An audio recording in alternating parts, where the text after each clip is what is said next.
Hey, Auntie Lynn. Happy Friday. Happy Friday, Auntie. How are you? It's raining here. Make you just want to go to sleep like I wanted to do.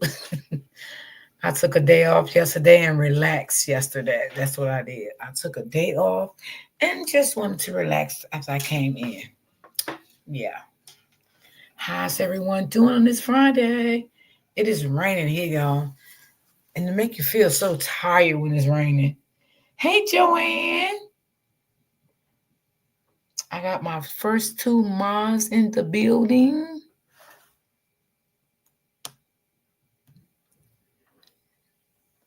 Oh, you feeling under the weather? Oh, okay. Yeah, sometimes weather do it to you. It will do it. It definitely will. Now it's raining here, but it's not that cold.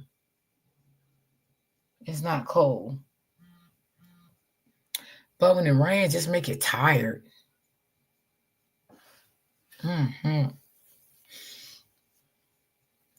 So yeah, I'm gonna share the update, y'all. I have an update of the lady Ashley that was unalived by her boyfriend. It is a part two update that I did watch a little bit of it today, but not all of the update because I didn't have time to watch all of it. So I said I'm gonna do it today. Because I seen yesterday, last night, they said they were gonna have an update this morning. So I said, oh man, good. Because I've been waiting on that update.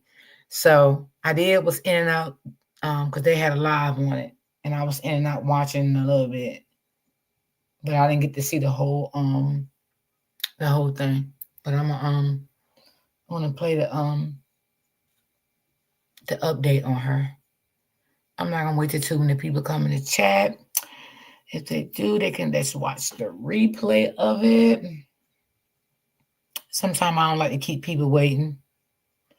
I be trying to so people will everybody could get to see it at the same time, but I mean everybody should get their notifications.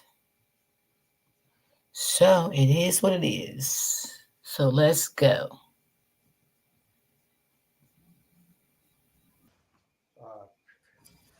Let me see if this is the beginning of it, y'all. Give me a second here. I want to go to the beginning of it. Okay, I think this is the beginning. Let me know if y'all can hear it too.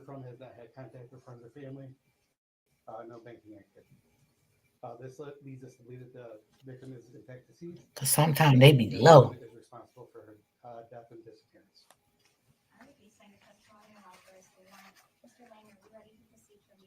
Okay, Miss Lewis. Love you, boo. Happy Friday. Your Honor, we can go right to the Can arraignment. y'all I hear just it? received the amended information on this matter. Have read it. You We can't will hear stand it? mute to all charges at this Hold time. on. Joanne, can you Thomas hear it? Frank on behalf of the people. We don't have the defendant on the screen yet, so. Hold on. Oh, it's low. Okay, so when it get like, I always tell everybody when it's low like that, it's not my end, it's their end. If you have AirPods, put them on or whatever, and you can hear it better because it don't be my end, it be their end because my laptop is all the way up. So if anyone y'all in the chat, you have headphones or whatever, just put them in and you can hear it.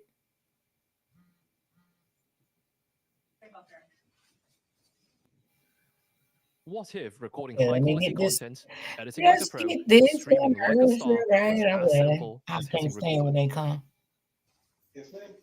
Honestly, put some headphones on if you got some. Thank you, Mr. Sanders. Appreciate that. Thank you so much. Happy Friday. Thank you. Put your headphones on, everybody, because I don't want y'all to Good morning, miss Your Honor. this. Carmen DeFranco appearing on behalf of the people. Good morning, Your Honor. Robbie Lang appearing on behalf of DeAndre Booker. Thank you, Mr. Sanders, again.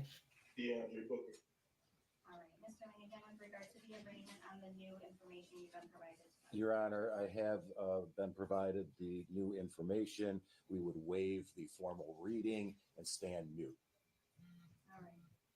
Mr. Booker, have you had an ample opportunity to talk to your attorney? Not today, but yesterday, yes, Has he gone over your rights with you? yes, Do you understand all of those rights? yes. Do you have any Thanks, questions? Mr. Sanders. Appreciate that for stopping by No, and the super sticker. What Thank you so questions much. there are in the new information at this time? I don't. All right. Can we You might as well read them, read Your the Honor. charges, counsel? Just so that he knows what he's charged with today, or I can do it whatever you prefer. You could read them out loud. That's fine. Sir, you are charged with count 1, homicide, murder, first degree, premeditated.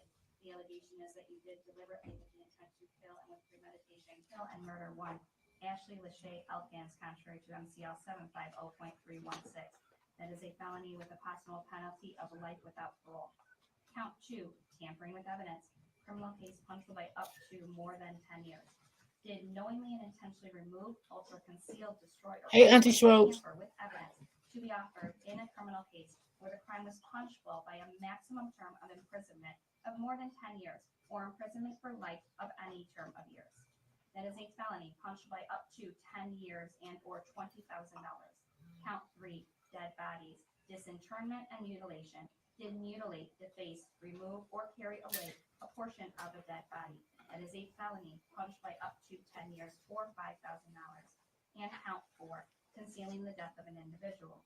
That you allegedly did discover the body of Ashley Lachey Elkins, a person he or she had reason to know was dead, and failed to inform a law enforcement agency, a funeral home, or a 911 operator of the discovery while having a purpose to conceal the fact or cause of death of that person. That is a felony punished by up to 5 years and or $5,000. Do you understand the charges against you today? Yes, At this time, I'm going to enter the not guilty plea for purposes of arraignment, and we'll move to bond. We'll start with you, counsel. Mr. Lang. Your Honor, I realize the seriousness of this offense. However, according to MCR 6.106B, he does not fit the category where bond can be denied, even though it is a murder charge, because he has no prior violent felonies, and he, at the time, is not on bond or parole, probation for any violent felony. Therefore, under 6.106B, Okay, Joanne. the court must order the pretrial release of defendant on personal recognizance or on a secured appearance bond, unless court thinks he would be a danger to the public and or a flight risk. And Your Honor, I would reiterated before that Mr. Booker would not be a flight risk. He has lived in either Detroit, Ann Arbor, or Macomb County his entire life. He has ties to the community here in terms of past jobs, family, etc. And if we look at the worry about him being gone, he could be placed on a steel cuffed tether, so his whereabouts would be known at all times. He would, I believe, that the police may have already confiscated, if he had a passport in his residence, they would already have control of that. He does not have a driver's license, so that would be surrendered to ensure that he would not flee. With regard to reasons for a personal recognizance bond, the court in subrule F looks at about 8 known factors. With regard to these, there's only one that stands out, and that is the seriousness of the offense charge. As to all the other factors, Mr. Booker does not have any prior criminal record whatsoever. He does not have a record of non-appearance at court dates. He doesn't have a history of substance abuse or a mental condition. He has had steady employment most of his life, other than for the past 6 months when he was laid off from his job, and he's been working some part-time jobs therein. And again, his ties, family ties to this community. So I expect the court is going to enter some type of monetary bond, but I would ask that that be low. I mean, he does not have any assets of his own, and that you put some conditions on his release, like I mentioned, a GPS tether, no contact with the victim's family, etc. All right, Mr. Franco. Thank you, Your Honor. Judge, I believe the counsel is misreading 6.106. I believe this defendant can be remanded with no bond, at least for a period of about 90 days. And I would ask for that. If this court is inclined to grant some sort of monetary bond, I would ask for something in the neighborhood of $5 million cash, no 10%. Is there anything further from No, anyone? Your Honor. Financial. He don't need a bond, bail, nothing. He needs to sit right down, right, like literally nothing. All right. Having reviewed and being familiar with the statute, I would agree that the defendant does qualify for a remand under the statute. As provided, as such, I am going to remand him with no bond into the care and custody of the Macomb County Jail at this time. We need to talk PCC dates at this time. Hey, Dream Girl. Hey, Erica. With Judge Bodecker already. There is a PCC scheduled for February 5th, 2025 at 8:30 a.m. I was not at that matter. I do not know if the original court date, the defendant waived his 21-day rules yet on that matter, Judge, and what kind of time. if I may, Judge, yes, it was an adjourned PCC. The 21-day rule has been waived on that already. I would ask for this PCC to be set. This is obviously going to Judge Bodecker as well. Yes, this matter will also go to Judge Bodecker. So we can keep the February 5th date of next Wednesday. We can also change that date if we are willing to waive timeline requirements today. Your Honor, myself and Mr. DeFranco had spoke before we got on the record about, dates based upon our schedules and these dates coming up on the previous case of the 5th and the 26th. I would have waived the time frame, but now, we kind of agreed that since we have this PCC scheduled for the 5th on the other case, we just as soon have this scheduled for that.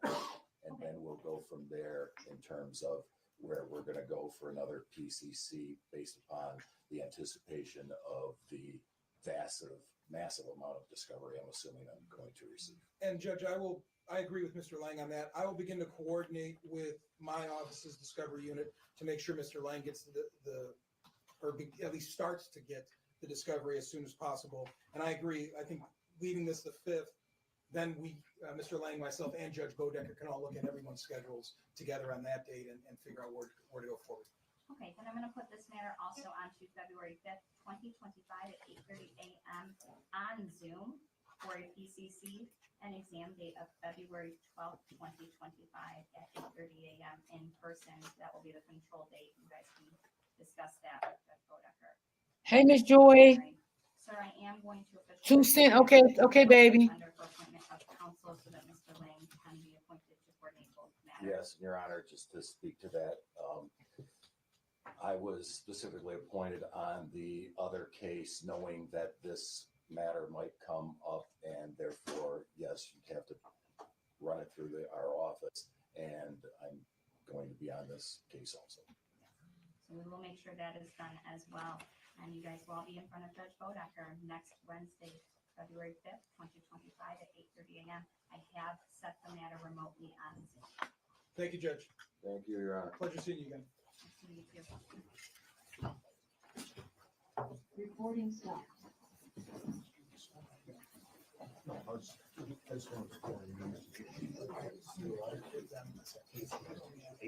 I'm gonna keep y'all update with this.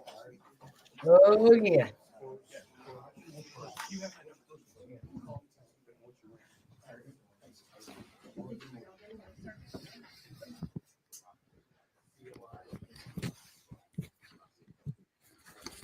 Hold on, y'all. I'm gonna skip through this because I think they having a meeting. It's gonna go on pause because that's the that was the judge.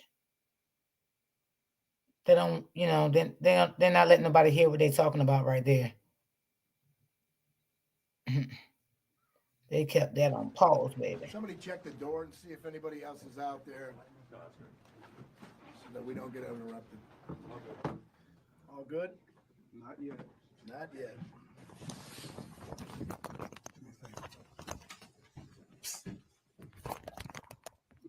Just down there by Maurice for me.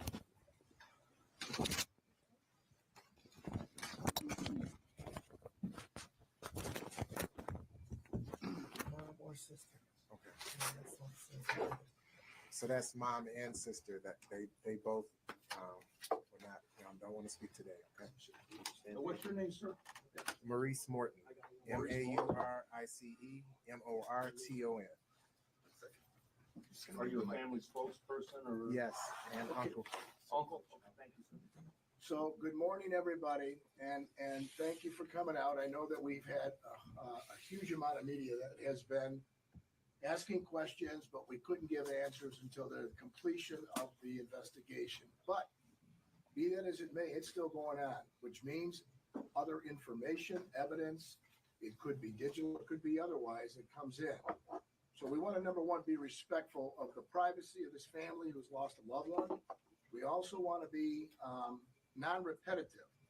So I believe Mr. Morton, on behalf, he's the uncle in the case, is going to be the spokesman. He's going to be the point person on any matters regarding the family, so that we don't have the intrusiveness with the mother and also the aunt that's here today too. In addition, we have questions that deal with the investigation from two jurisdictions, Mourne and Roseville. Although other officers in the matter, and then we'll speak to that, were involved with the entire rescue and or recovery in the matter at the landfill, there is information at this time that is still ongoing being processed. Therefore, certain answers that are given before we start this morning have to be guarded at best. The innocent is still innocent until proven guilty in a court of law. These charges were levied based on the information as well as the entire process of police work. And I know it was tedious, long, cumbersome, but I thank the family for giving accolades to the law enforcement agencies that did such a fine job. That being said, you heard the charges this morning in open court. In addition, the other charge that was already levied makes a total of 5 charges. And for that, I'm going to open it up because the information that has been given to you right now and provided openly in court deals with the investigative portion of the program, which was brought by law enforcement to the office for a full review, exhaustive review. And at this time, these are the charges that have been levied. Open it up for questions. Let's do it one at a time. Put your hand up and direct it to either the investigative portion or the charging portion, because there's 2 portions. Could you expand on? Go ahead. Oh, go ahead, put your hand up. Oh yeah, I mean, maybe along the same lines, but can you, kind of expand on, how we got from that last day of the search to where we are today? This is an ongoing investigation. The detectives continue to work tirelessly, develop more evidence, put together what I feel is an excellent case, obtained enough evidence to present to the prosecutors who went through it very thoroughly and authorized those charges today. Yes, sir. I was wondering if you could expand a little more on the evidence that was found. The detective sergeant said there was blood found in the bathroom. What a little bit more about that? There was blood recovered from the apartment. It was analyzed by the State Police Crime Lab, and it wasn't matched to Ashley. And that was in the bathroom, correct? Yes. Was it anywhere else or was it just in the bathroom? We're going to keep it just to that, what was put out in court this morning at this time. Thank you, sir. Can you describe how much blood? There was blood recovered. It was a match, and it was enough to get the charges authorized today, and we'll leave it at that. And the evidence, Go ahead. the evidence was recovered when you did the search of the boyfriend's apartment or ex-boyfriend's apartment. Is that correct? Or was this at a different time? It's recovered from the search. Can you repeat what was said this morning in regard to the suspect being in a vehicle with a female, I believe, and then came back alone? So did he have help? Can you talk about the relevance of why that was introduced today? We believe he acted alone. There was a video portion of a second female. It was investigated thoroughly. She was not involved. She was unwitting. Was that at the alleged time maybe of disposal of a body? Or do we know, or can you No, add sir. any context as Hey, to Brittany, what you believe happened as far as where she was taken? this is an update on the girl Ashley that I did last week. You said, was it at the time disposal of the body? You said no, sir. Okay. Thanks for the question. again, this is the kind of case, even though you don't have a body and you're gonna, you're a journalist and, communications is very important. These cases are put together by the totality of the evidence, the statements, the digital evidence that's provided, and because people come forward even during an investigation, may offer more testimony. So we're not that we don't want to answer completely, but there's things that are still ongoing. Somebody had a question over here. I was gonna ask you if you feel confident you can get a conviction without a body. Past practice is what I rely on for future performance here. This county has seen, since I've been practicing almost 40 years, 4 cases that I'm very familiar with that have had no body and have had total conviction. Because there's no other way sometimes to explain it when you don't have a body, except all of the evidence that's been accumulated. Yes. In terms of the search for her body, are there other places you guys have searched? Can you discuss where you've searched or where you will continue to search if you have additional information? Any information that's garnered as a result of now new information would be searched, of course. But you've already known that the landfill was the main place. Are there additional places you intend to search? Not at this time. Forgive me if these questions may be remedial because I've followed this on the periphery, not directly, but can you speak to evidence that was gathered at the landfill that might be relevant? Everything that was gathered there is still being processed, and that'll be decided if evidence revalue at a later time. Can you speak to potential motive here? Meaning, had they had a longer standing relationship that was breaking off, or can you add any context to the why, perhaps? I don't think that we have the in-depth knowledge and what you need, but I know the family has given information that has also been a part of the investigation in regards to the relationship. And I think they want to keep a lot of that private at this time. Thank you.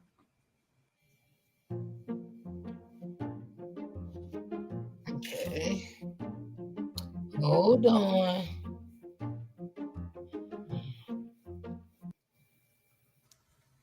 Mr. Morton, I imagine. Hey, Deanne. What's the family What's feeling? going on? Seeing charges being brought is moving forward in the case. It's a very tough day, right? Very emotional to hear the charges that were levied. But the family is appreciative to everyone that's worked on this case, particularly to Roseville Police Department and the prosecutors. It's been, a little over 4 weeks now waiting for murder charges to come. And so, though this does not bring complete closure. But Hey, we know that Crystal. this is the journey to justice. So this is where it starts. And that's what the family wants. We want justice in this case. Forgive me for appreciating what the prosecutor said about privacy concerns and what may have been shared publicly previously or not. So forgive me if it's redundant, but can you share anything in regard to was there an abusive relationship here or what might have transpired leading up to this situation? Yeah, we can't really speak to those details. We've said in the past that they had broken up back in September. And we've made it clear that, we can't speak to motive. I can't get in the mind of a murderer, of a psychotic killer. So we'll leave it at that for now. Condolences. What would you like people This is the mom attorney. Beautiful young lady. Remember mostly that she is a mother of a 10-year-old and 7-year-old. So you have 2 young boys out there who don't have a mother. So the community should, feel for those children. She has a mother here, she has siblings, a full family, a wealth of community members and supporters and friends out there who loved her tremendously. You've heard her mom say multiple times, she was the life of the party. Everyone loved her, cared for her, and she cared for them. But she was a mom who fought and cared and took care of her children. That's what he took away. How's the family coming together to help her sons process what's going on right now? It's tough. Mom has mentioned multiple times they're having nightmares. The youngest doesn't quite comprehend this and what's going on. And so it's going to take a village to wrap around them and support them. But this is tough. And we can imagine that going through the court process over these next few months or year or so, it's going to be even tougher. So. And do you have any message for those who've been working on this investigation, how it's played out, how it's progressed over the last month. What's your message to law enforcement, detectives, and people who've been trying to help bring justice to your own family? Yeah, I mean, we were very clear. We were, you know, the family was frustrated when we started out, right? When Ashley first went missing. We know that law enforcement hands are tied oftentimes. We feel that society as a whole should take these cases more seriously. Hey, Just as Auntie there's an Cherry. Amber Alert, we're saying there should be an Ashley alert, right? When a young woman goes missing and there's reason to believe she's in harm's way, there should be more done.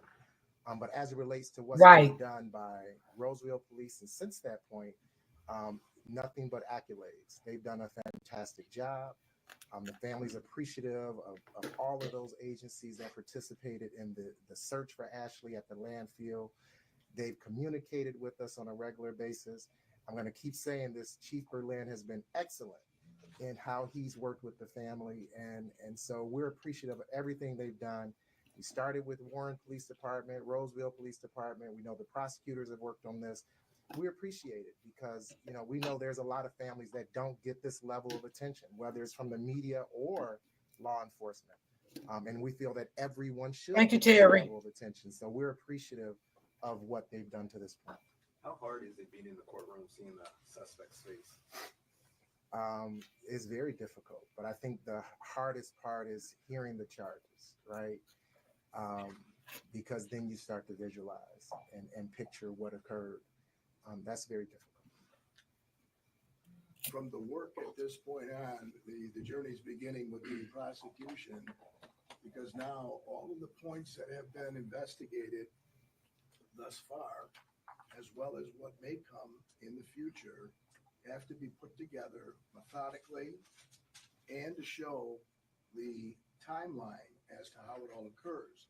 And I want to thank also all the assistant prosecutors, including the two that are here today, Ms. Seaworth and Mr. DeFranco, because they are going to lead the charge on this case to bring justice to this family and closure. Thank you, Auntie Cherry. That the questions can be answered and be given to those two little boys, because we all have families in here. Let's face it. Nobody wants to be sitting here and going through this. This is extremely painful. And the thought of trying to bring her home and get closure at that time wasn't a success, but we're going to go ahead and do everything we can to purge forward and make sure that justice is going to be in this case. The reality is he's innocent until proven guilty.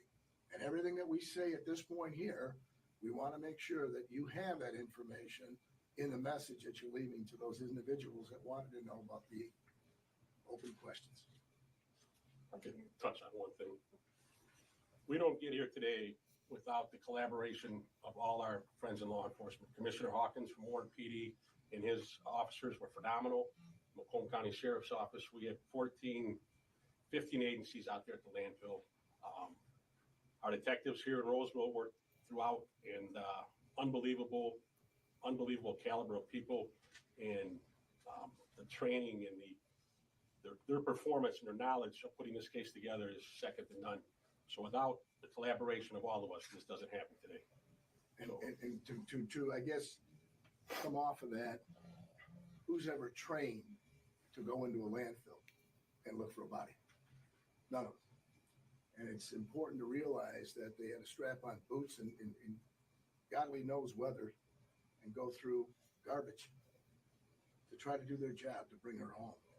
So I'm forever grateful for the mission, because it at least took place. IXL is helping 15 million students Oh, succeed in darn. math and language arts. On IXL, Two questions. Are there any other persons of interest or accomplices? I know that the woman in the vehicle was not considered an accomplice. Do you believe there were other people involved? Great question. And I wish that we had more to go on, but the individuals that were a part of, let's say, this investigation, they're not talking. So we'll go from there. And do you believe, based on evidence that you have or more that you'll look at, that you will find Ashley?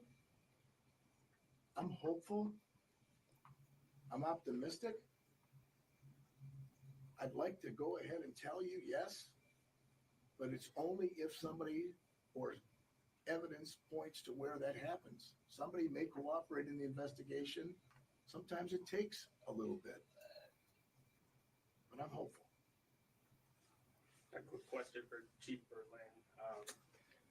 Has a case like this had an emotional impact on the department or even yourself?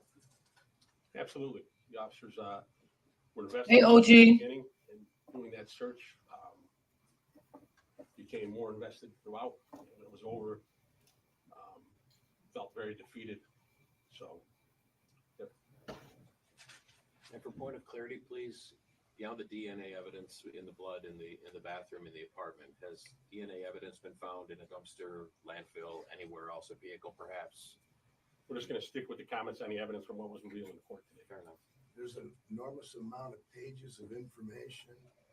I'm sure by FOIA, you're going to find what statements were made, what information was garnered, and more importantly, the results of that evidence. Either the prosecutor or Chief Berlin, do we believe that I guess we don't know how she died, is that correct? At this point, we just have the blood evidence, or can you say how you believe she did die, and if that occurred in the bathroom or elsewhere? So there's still ongoing discussions with the medical crew, if you will, as to certain things that we have determined, okay, that they need to look at and give back. But at this point here, we don't want to disclose more than we need to, given the nature and circumstances of ongoing evidence coming back.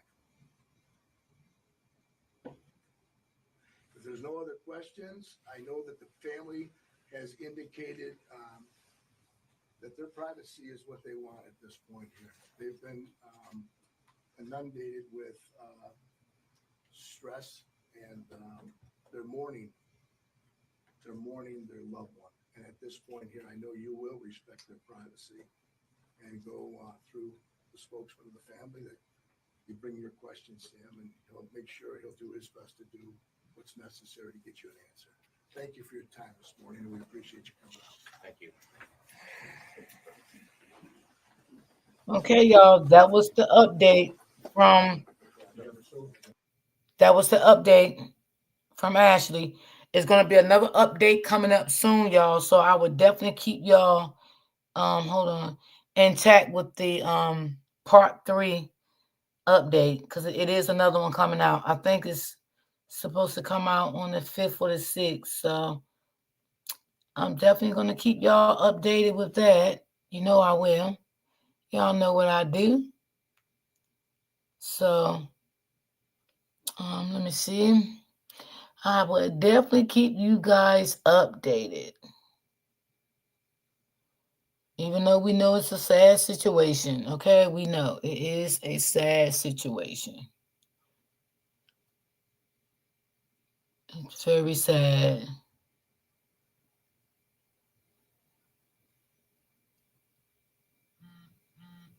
Their families have to go through things like that. But they caught him quick, though. I ain't going to say they didn't, because they sure got him quick. They got him really, really quick. They wasn't playing. So let me I just wanted to do that update with y'all. So I'll give y'all something else for today. But I just wanted to do that update, because I did tell y'all when I get an update, I was gonna bring it. And I seen that update yesterday. So because I ain't go live yesterday, y'all. I didn't feel up to it. You gotta take a break sometime.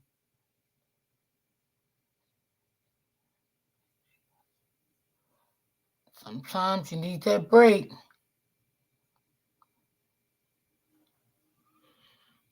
And I likes taking them.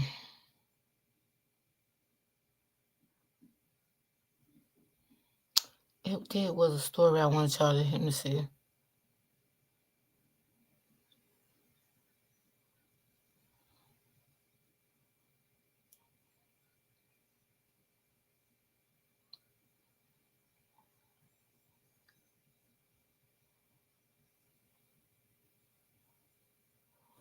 All right, let me see. Hold on, y'all.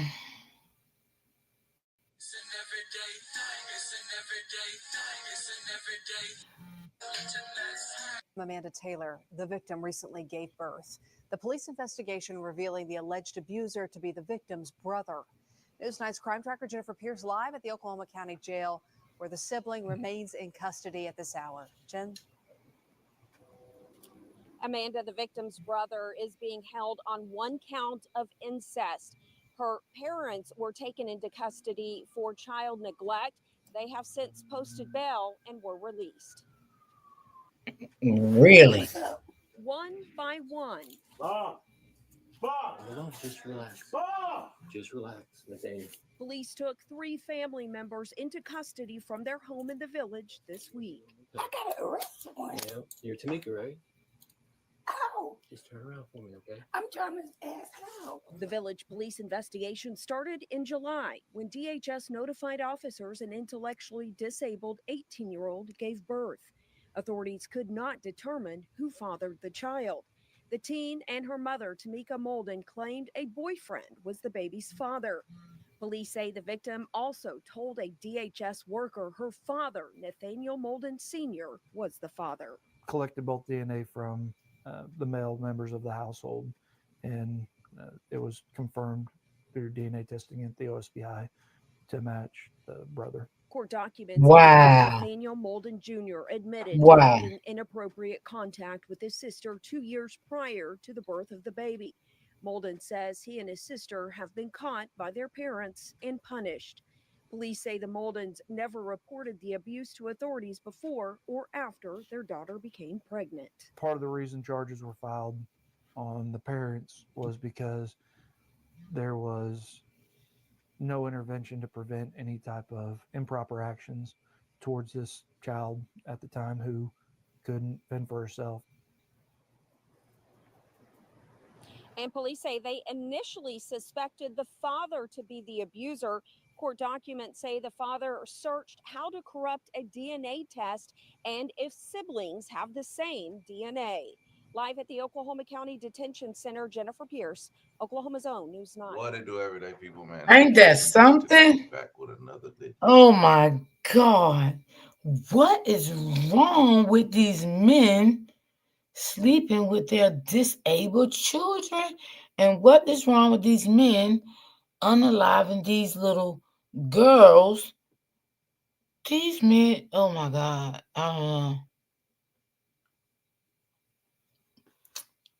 I don't know, y'all. All right, let me see here. I don't know. This is just too much. Really sad.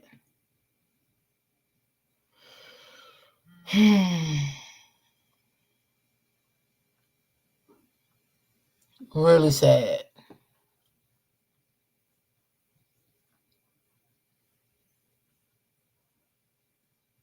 Wow.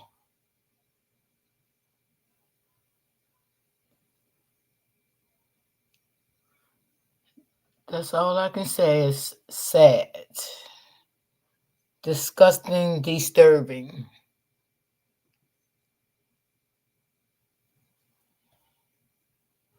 All right, let me see.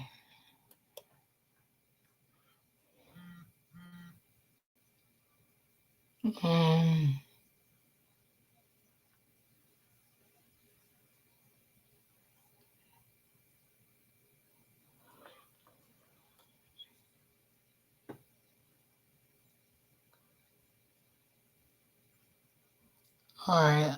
I don't know if I want to play nothing about no baby today. That kind of touches me sometime, y'all. It really do. Like, I don't know. This one right here got a part 1, 5, 3, 4. Oh my God, this one got a long part to it. All right, this must be part 1 here. My God, this is a long one, y'all, here. All right. Let me see. Hey, Latte.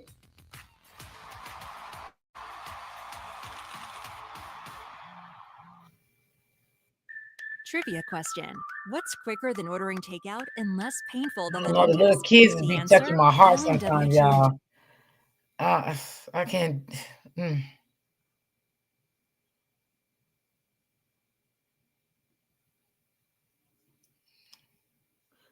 All right, let me see.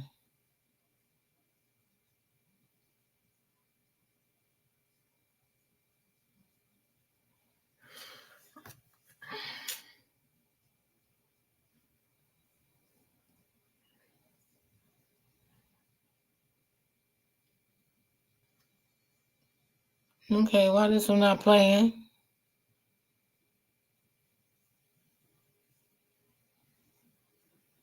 All right, let me see here. What the hell is going on?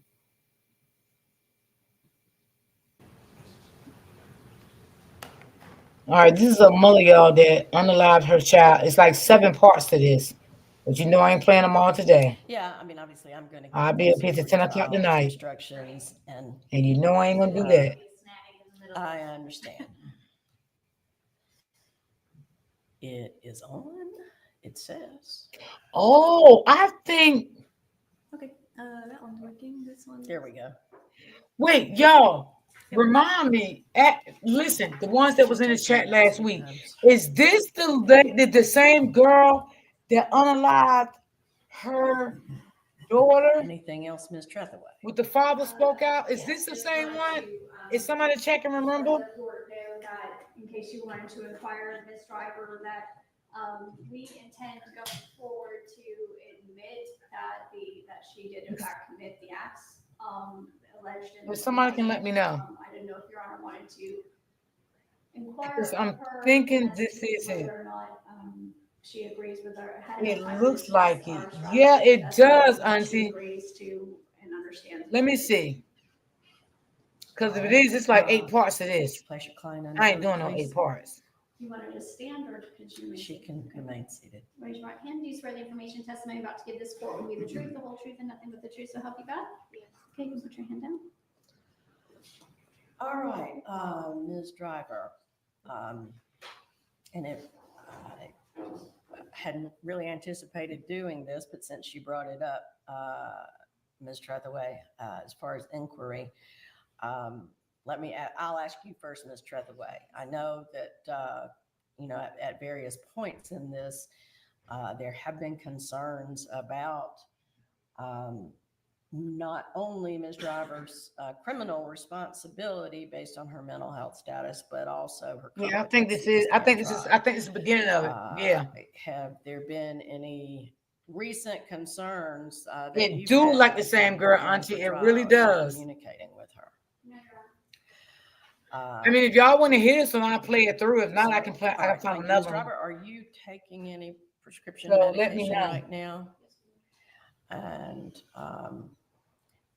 I don't recall specific diagnosis. Damn, I ain't know it was that many that you parts may to have it. had, but do you feel like whatever symptoms you've experienced previously are managed by the medication at this point? Yes, ma'am. You understand that you have a constitutional right to be mentally competent at the time that you go to trial. I don't think I want to hear her. And the way the law. To be honest, no. I don't want to hear what she did to that baby. To be honest, I really don't want to hear her. I don't even want to look at her face. Yeah, it was a lot of parts of that. It was damn near 7 parts to that, Auntie. 7 parts to that. So I don't even want to see her. I don't like what she did to that baby.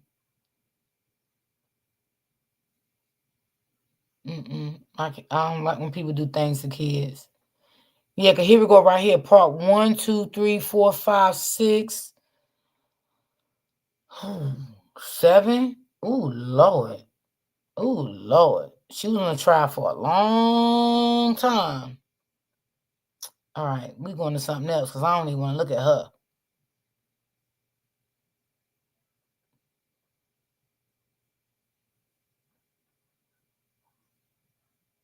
Yeah.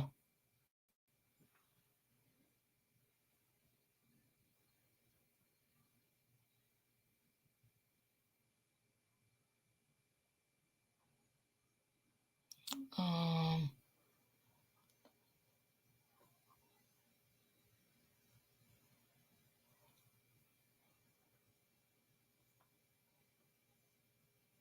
all right, let's see this one here.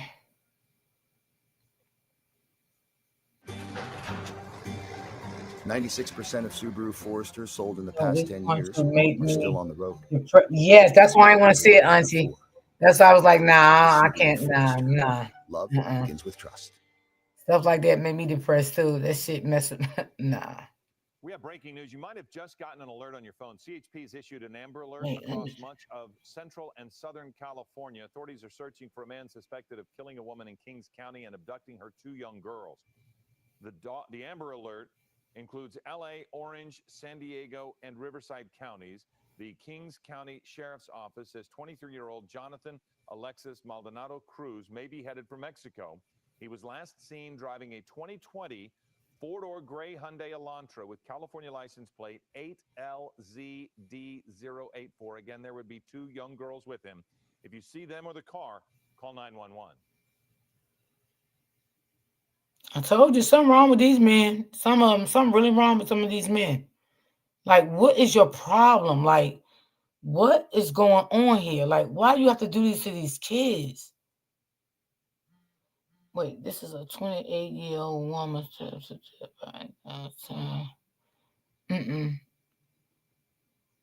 Oof.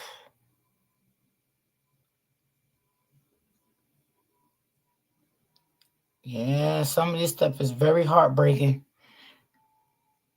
It is.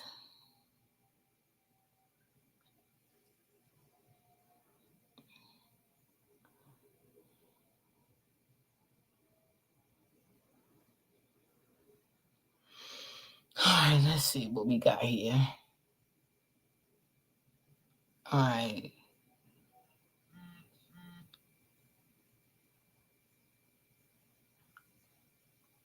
I think some of these I already did. Okay, okay, I've seen that. Well, y'all seen that one too. With me.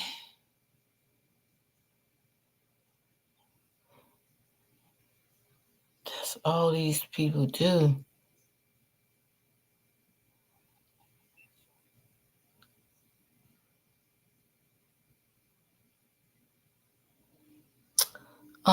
This one here is. It was a good one, y'all. I wanted to show y'all, but I gotta find it. I cannot find that anywhere.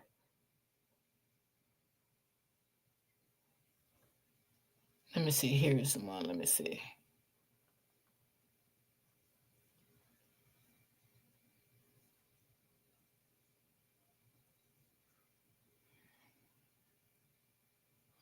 With the Personal Preference Program, Let me see you what can this is choose about. the Hey, types of Pam. home care services you want. Hiring caregivers Boy, you this know rain and make you trust. tired. In November 2012, Carrie Farver disappeared after a brief romance with a local mechanic. But Oh, while her family Lord. desperately searched for answers, Carrie seemed more present than ever, sending thousands of threatening messages, stalking her ex-lover, and terrorizing his girlfriends. It would take 4 years for investigators to uncover the disturbing truth: someone was wearing Carrie's digital skin, and they had been there since the day she vanished. In 2012, Dave Kropa logged into a dating site in Omaha, Nebraska, hoping to find a casual connection. Instead, he stumbled into what would become one of the most twisted cases of digital deception in American history. His That brief dating, romance that with dating Carrie site Farver again. seemed ordinary enough, These women until leave his that dating phone site exploded alone. with hundreds of threatening messages from her number. "I will destroy your life and take your happiness," one text read. The digital assault was relentless, escalating from harassment to stalking to what appeared to be the unraveling of a scorned woman's sanity. But something wasn't adding up. No one had seen Carrie since that November morning she left Dave's apartment. Her car sat empty in an Omaha parking lot. Her bank accounts lay untouched. Her teenage son hadn't heard her voice in weeks. Yet somehow, her digital presence grew more active, more threatening with each passing day. As investigators began unraveling this web of digital breadcrumbs, they they discovered something far more threatening than a simple missing persons case. Behind the thousands of threatening messages lay a truth so disturbing it would take 4 years to fully expose, and challenge everything they thought they knew about identity in the digital age. This isn't just a story about obsession. It's about how technology can be weaponized to create the perfect defense, how a killer could hide behind a victim's digital ghost, and how a Dream two-week girl, me romance too. triggered a Girl, journey into bye. darkness that no one saw coming. In the heart of the Midwest, 'Cause nestled everybody ain't who between they say rolling they is. cornfields and quiet neighborhoods, the small town of Macedonia, Iowa, was home to Carrie Farver. A vibrant 37-year-old single mother, Carrie was known for her infectious laugh and warm personality that could light up any room. She was a dedicated software developer, balancing her career with raising her teenage son, Max. Friends described her as vivacious and warm, with a smile that drew people in. Just across the state line in Omaha, Nebraska, Dave Kropa was starting a new chapter in his life. A single father of 2 and owner of an auto repair shop, Dave had recently ended a long-term relationship and decided to dip his toes into the world of online dating. It was through this digital matchmaking that he first encountered Shauna Liz Gollier, a single mother herself. Dave and Liz began casually dating, with Dave making it clear he wasn't looking for anything serious. Their arrangement seemed amicable, and life continued as normal. That is, until fate brought Carrie Farver into Dave's auto shop in October 2012. The connection between Dave and Carrie was instant and electric. They began a whirlwind romance, agreeing to keep things casual. On November 13, 2012, Carrie spent the night at Dave's apartment, leaving for work the next morning with a goodbye kiss. It would be the last time anyone saw her alive. 3 days after Carrie vanished, her mother, Nancy Rainey, reported her missing. The red flags were impossible to ignore. Carrie had failed to pick up her son, missed work without explanation, and stopped contacting her family. As days turned into weeks, Carrie missed her son's 15th birthday, Thanksgiving, and even her father's funeral, events the Oh, devoted wow. mother and daughter would never willingly skip. Initially, there was little suspicion of foul play. Dave Kropa began receiving strange, aggressive text messages from Carrie's phone, demanding they move in together and threatening him when he refused. Friends and family also received messages from Carrie's accounts, claiming she needed space and didn't want to be found. As the digital Right, harassment Brittany? escalated, those who knew Carrie best began to doubt the authenticity of these messages. The tone and content were wildly out of character for the loving mother and dedicated professional they knew. Meanwhile, Liz Gollier presented herself as a concerned friend, offering support to Dave as he dealt with the barrage of threatening messages. Her seemingly kind and understanding demeanor masked a disquieting truth that would take years to uncover. Macedonia couldn't comprehend it. Carrie Farver didn't just disappear, she vanished without a trace, as if erased from the town's very memory.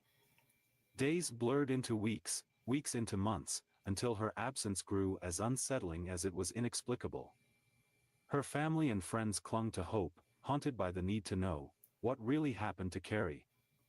As the investigation into Carrie Farver's disappearance progressed, detectives sifted through many digital clues. Her cell phone records revealed a lot of activity in the days after she went missing, with hundreds of text messages sent to Dave Kropa, his ex-girlfriend Amy Flora, and Carrie's family members. Many of these messages were angry and threatening, showing a woman who was losing control of her life. But those who knew Carrie best were quick to point out the discrepancies. Her mother, Nancy Rainey, tearfully recounted to investigators, "This isn't my daughter." Carrie would never abandon her son or miss work without explanation. She was responsible, loving, and dedicated to her family. Carrie's best friend, Beverly Rivas, echoed these sentiments. The messages we received were bizarre. Carrie was always so positive and kind. These texts were full of anger and threats. It just didn't add up. As the detectives looked into the case more closely, they found surprising clues. Carrie's car was discovered parked in Omaha, but forensic analysis showed no blood or signs of a fight. Her apartment in Macedonia looked just as she had left it, with no sign that she was getting ready to go anywhere. The investigation took a turn when Dave Kropa's ex-girlfriend, Amy Flora, came forward with her own harrowing tale. She described a campaign of harassment that began shortly after Carrie's disappearance. "I was receiving hundreds of threatening messages a day," Amy explained. They would say things like, "I'm watching you," or "I'm going to burn your house down with you and your kids inside." Oh my It God, was no. terrifying. Hi, I'm regional commercial actor Neil Oh my Patrick God, Harris. I'd have been I calling the love cops. Rise mushroom No, coffee. I'd have been and calling not the just because police. I look good drinking it. Oh my God. At first, it looked like just another story of a woman hurt by someone she loved. She said But that soon, lady looks it scary. turned into something much more complicated and unsettling. Investigators found strange patterns in the messages. Even though they seemed to come from different people, like Carrie, anonymous stalkers, or even Dave, the way they were written had a lot in Baby, common, I've been with the calling the same cops. spelling No mistakes and way. style. As the digital onslaught continued, a new player entered the scene. Liz Gollier, Dave's casual girlfriend, began reporting her own instances of harassment. She claimed her house had been broken into, her pet had been killed, and that she was What in the receiving threatening world? messages from Carrie. Liz presented herself as another victim, gaining sympathy from Dave and the investigators. Sound like a However, as narcissist. time passed, inconsistencies in Liz's stories began to surface. Detective Ryan Avis of the Pottawatomie It County sounds like Sheriff's she had Office something to do noted with the missing something lady. about Liz's accounts didn't sit right. The timing of the incidents, the way she described them, it all seemed too convenient. The investigation took a dramatic turn when technicians managed to recover deleted data from one of Liz's old cell phones. Hidden among thousands of messages were photos that sent chills down the investigators' spines. One image showed a foot with a distinct tattoo, a tattoo that matched the description of one Carrie had on her foot. This discovery led to a deeper dive into Liz Gollier's background. What emerged was a history of tumultuous relationships and accusations of stalking. Former boyfriends came forward, Auntie describing Stroke said similar she did patterns it. of harassment and digital impersonation. As the pieces began to fall into place, a chilling picture emerged. The jealousy and possessiveness that had gone unnoticed in the early stages of Dave and Liz's relationship had metastasized into something far more dangerous. In a dramatic reenactment, we see Liz Gollier sitting in her car outside Dave's apartment on that fateful night in November 2012. Her eyes are fixed on the building, watching as Carrie Farver enters. The scene cuts to the next morning, with Liz following Carrie as she leaves Dave's place. The tension is palpable as their cars drive through the quiet streets of Omaha, one following the other. The reenactment then shifts to a secluded area, where we see a confrontation between the two women. The scene is careful not to show explicit violence but instead focuses on the emotional intensity of the moment, Liz's face contorted with rage and jealousy, Carrie's expression of confusion turning to fear. As the dramatization fades, we're left with the haunting realization that what began as a casual romance had spiraled into a years-long campaign of deception, manipulation, and ultimately, murder.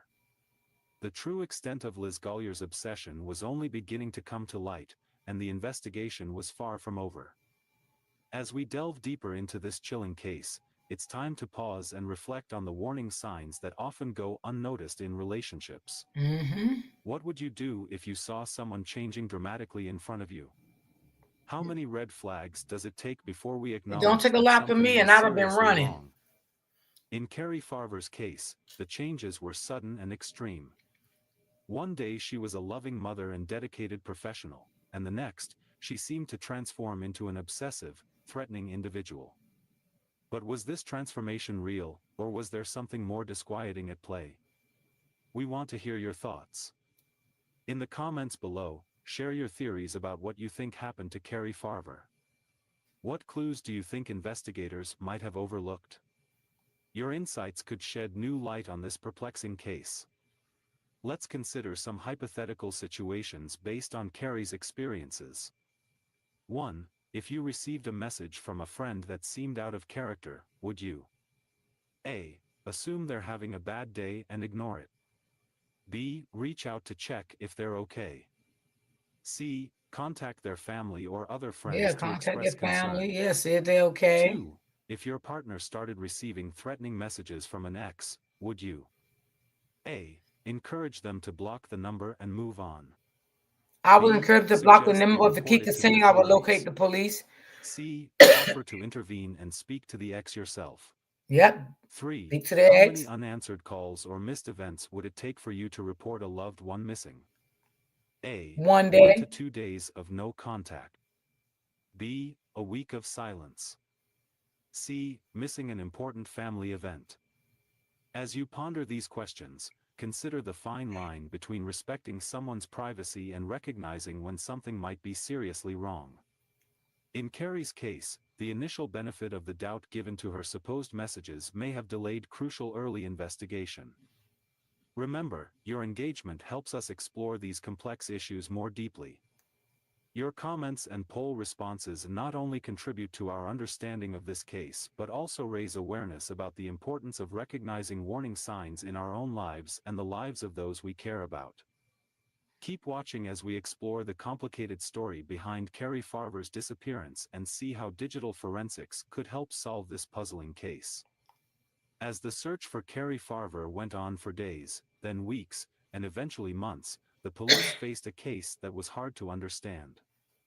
The Pottawatomie County Sheriff's Office in Iowa and the Omaha Police Department in Nebraska were both involved, given the cross-state nature of the events. Initially, the investigation focused on standard missing person protocols. Detectives interviewed Carrie's family, friends, and co-workers, piecing together her last known movements. They searched her apartment and car, finding no signs of struggle or foul play. Her bank accounts showed no activity since her disappearance, a detail that raised red flags for experienced investigators. The situation changed when Dave Kropa started getting a lot of text messages and emails from Carrie's accounts. These messages were often angry and threatening, showing a woman who seemed to be losing control. But Detective Ryan Avis pointed out, it's not normal for adults to just up and leave and literally spend no money. That's No true. one's seen them and no one's heard their voice.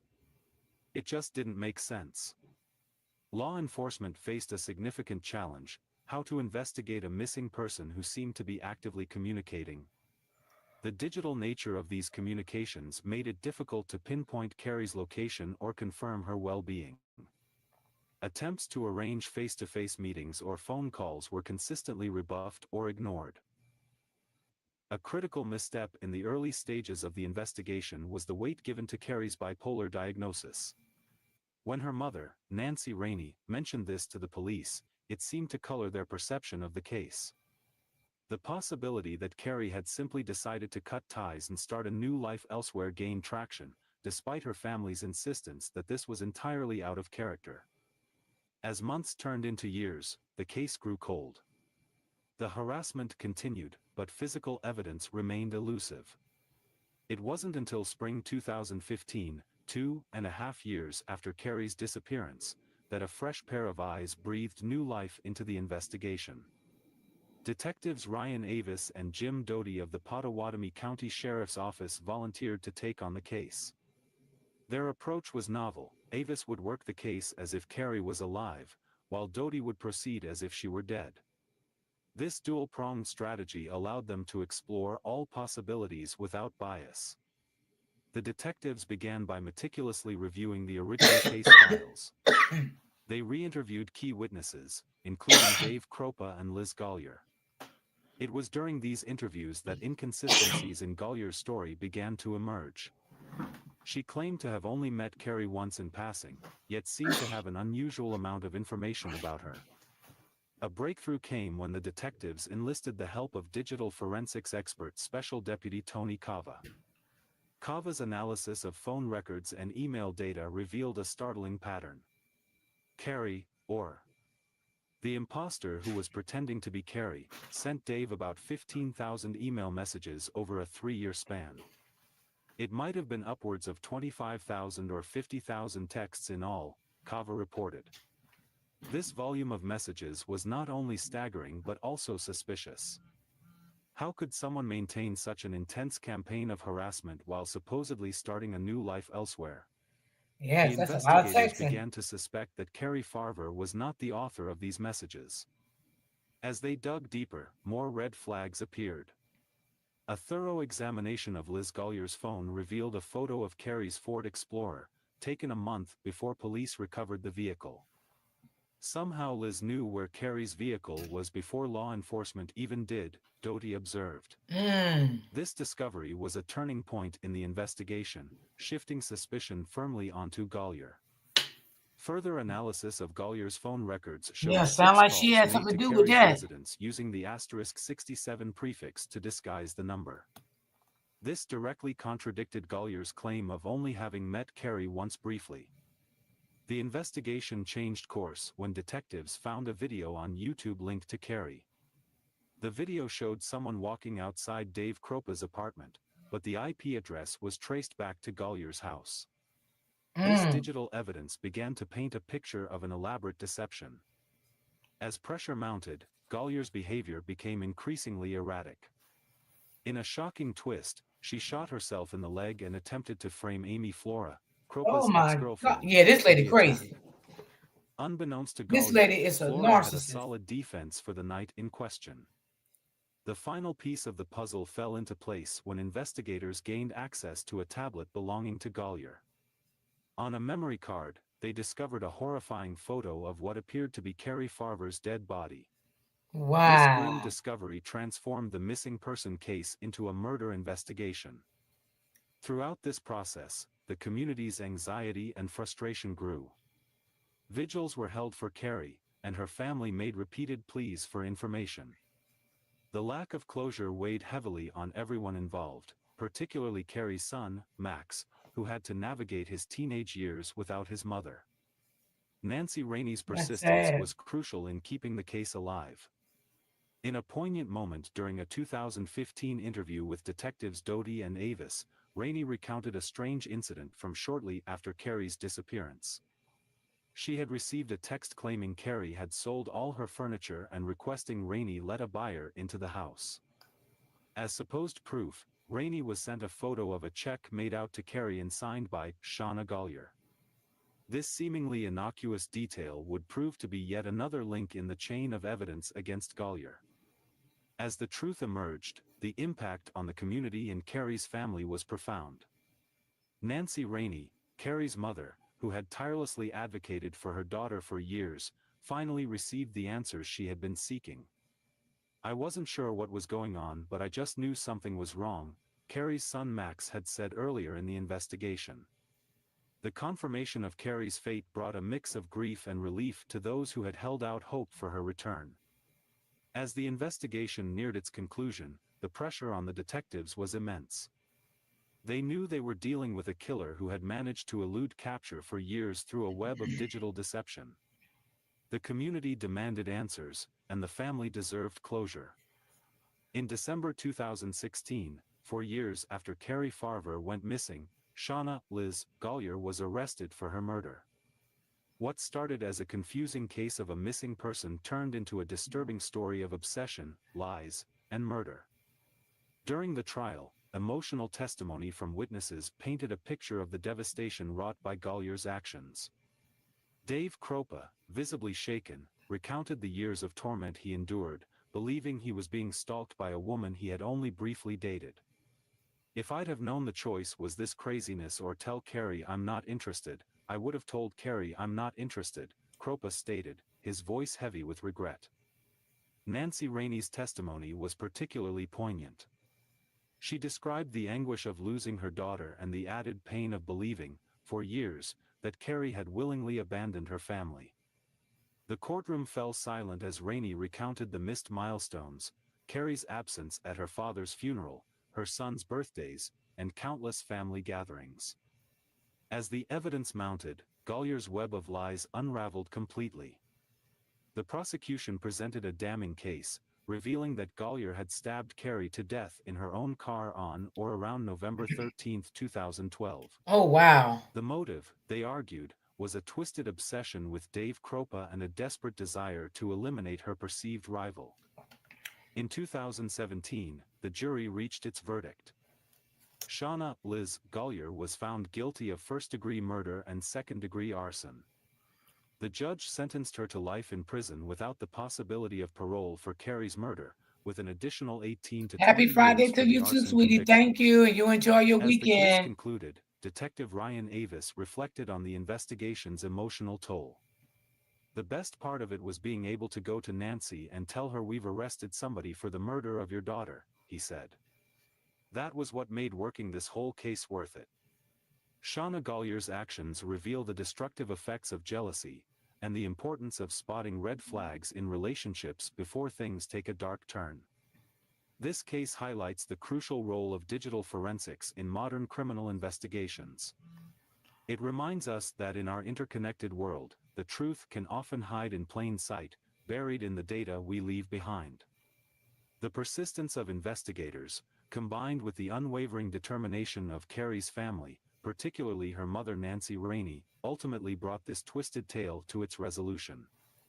We want to hear your thoughts on the Carrie Farver case.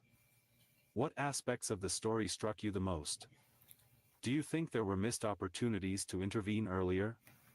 Share your insights in the comments below. Your perspective could shed new light on this complex case. As we close out this investigation, there's much more to uncover about the complex world of digital crime. If you're interested in more deep dives into cases like this, be sure to subscribe and stay tuned for our next video. You won't want to miss what's coming up next. Remember, by engaging with these... Girl, what is wrong? So his ex-girlfriend did that. Ain't that something? The ex-girlfriend.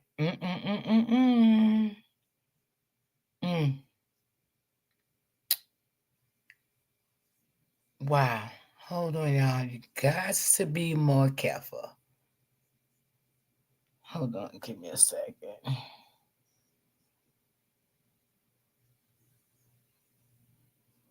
Yeah, you right. Dream Girl said, doesn't surprise me. You ain't lying, Dream Girl, because you ain't lying. You don't know who to trust out here no more. Like, for real?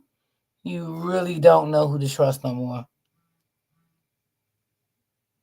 You really don't.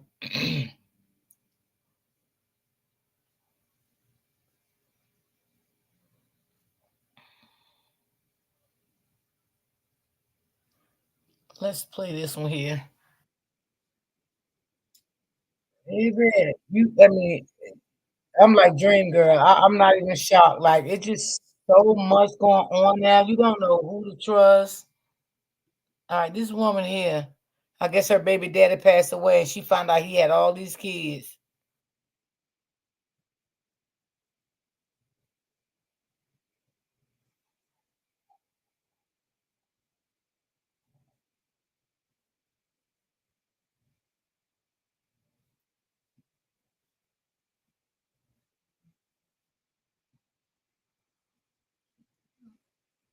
Hold on.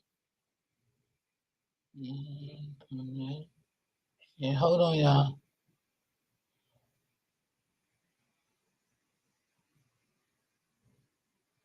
And find out not only did your baby daddy have more than 3 kids, he actually had a little over 11 children.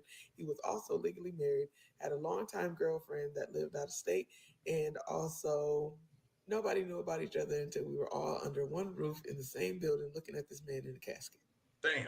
Dang, that's crazy. Oh, baby, y'all is messy, and I am here for it. Okay, so boom, y'all. It's funeral day, right? So I'm already upset because I'm like, man, my son was 6 at the time. I didn't really know how I was gonna break it down to him that his dad passed away. That was Did his y'all first hear funeral. that? So I was like, I don't know how he's gonna be. Da da da da. Boom. So we Let me know if y'all can hear it. It was me, my son, my sister, and my auntie. So boom, when we're walking up to the funeral home, trying to figure out why everybody is sitting outside. So then I overhear in somebody else's conversation that it was an open casket, but he wasn't like shaved up. You know what I'm saying? How he didn't have his face all lined up and stuff. So the family was like, no, we're not letting him go out like that. The wife was like, I don't care. I'm ready to get this shit over with. I don't give a damn. So boom, I guess they all finally got to calm down. Had somebody come out there, chop them up or whatever. So then they started letting us in, right?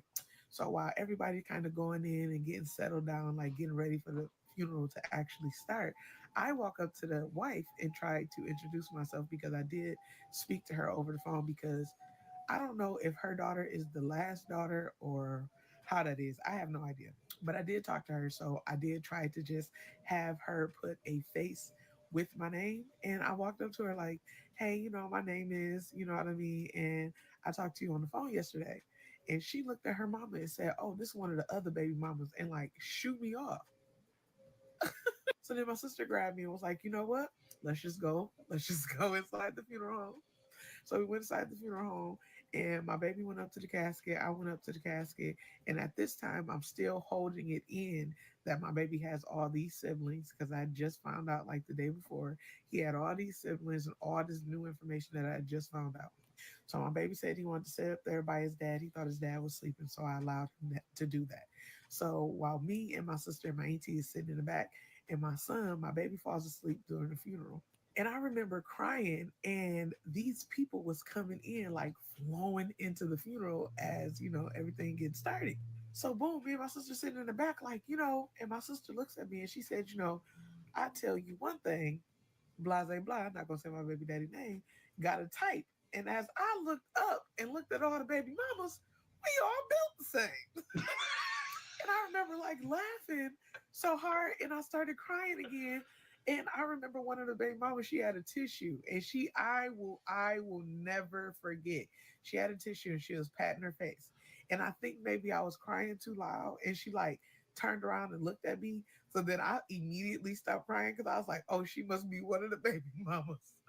Okay, so boom, funeral was all right. We get done with it. And once we get done, babe, that's when the drama starts. The longtime girlfriend gets into it with the wife, all the other baby mamas. Then they came questioning me, trying to figure out where I came from, how old my baby was, how long I've been talking to him. And I'm like, we all have the same messages in our phone from this man. Nobody should be mad at anybody but him. So Wow. shit going on. As far as do we all keep in touch, I think my son talks to one of his siblings. He did keep in touch with some of the other ones, but I don't know what happened. He is old enough to have his own relationship with them. I do not force anything on him. That is all on them. Y'all forgive me, I'm at work, but I'm really trying to figure out how the hell we all live in the same life. No tea, no shade, and we can do whatever y'all want to do about it. But my son's father passed away back in 2014. My baby was 6, and everybody was like, oh, we gonna be there. We gonna come get him. We gonna make sure he know his dad's side of the family. When I tell y'all, everybody lives in my city. Everybody. The granny, the granddad, the aunties, the uncles, the cousins, everybody. And my son hasn't seen his dad's side of the family since he was 6 at the funeral. And I used to like be that mom where I tried to force it. So I like added everybody to my social media, tried to keep everybody informed. Every time we took pictures, I would send pictures of my son and all of that shit, right? Until one day I got up and I saw that the grandmother, my son's dad's mom, ended up having an Easter egg hunt at her house, and they didn't invite my son. And they were always like, oh, we didn't have your number. We didn't. Y'all was in connection with me. Because every time I posted a picture of my son, y'all would share it and say, my nephew, my brother, my something. Y'all knew where that baby was at. If you wanted him, you could have found him. So just a little advice for people who are going through this or who will go through this because, we can't control death. Your child is never going to forget who wasn't there. Just make sure that you're not one of those people. My baby will be in 11th grade this year, and he tells me all the time that he thanks God, how hard I fought for him, and how much I've done over the years to make sure that we've maintained a good life. So fuck them people. Take care of your kids and stay out of the way. Yeah, I Your know child's that's not gonna right. forget it. What to do, everyday people, man? It's your boy PJ. That's Today we back crazy. with another lit video. All them Back kids. first one. Yes, we staying I'm lit. telling Yes, y'all, man. when a Shout out to dad everyday pass people. away Every day. or Shout out to my somebody, brother Pops. hey Patricia, Be lit, man. Make sure how you are check out his you? YouTube channel. Hit the links down. I always say that when a person passes Look away or out. something like that, you will always see a lot of drama. Let me here I go. I'm gone. Y'all want Like to you will YouTube always to our favorite hear baby mama. drama when it comes to a death or someone going to jail. You're gonna definitely find out. You're gonna see all the men pop up. I mean the baby mamas. That's how it be. It always like that. There's gonna be more than one child, more than 2 kids. It's just gonna be more than what you really expect it to be. And it's sad because the father is not there to, you know what I'm saying? To say his part that these are my children. And then this man was married. So what in the world was you doing out here making all these babies and you was a married man? Like that is hilarious. Like, that's crazy. I got a story, but I'm gonna do that one Monday because I want to play too. Yeah, I think I'm gonna wait till Monday and do that one. I don't feel like getting into that one today. Yeah, I don't feel like getting into that one today, so I'm gonna do that one Monday. Let me see.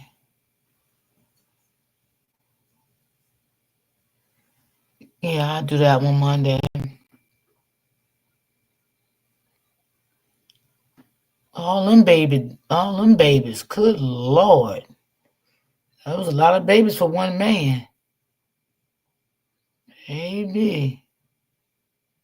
I was trying to find. All right, let me see something here. A lot of babies.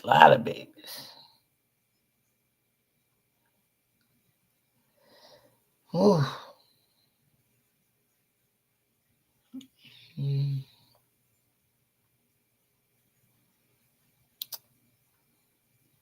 Let me see.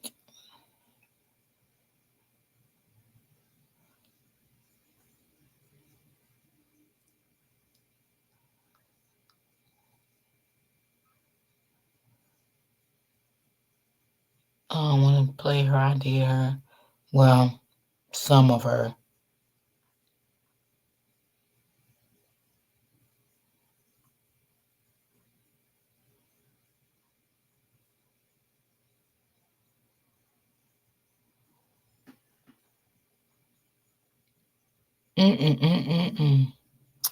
Let me see.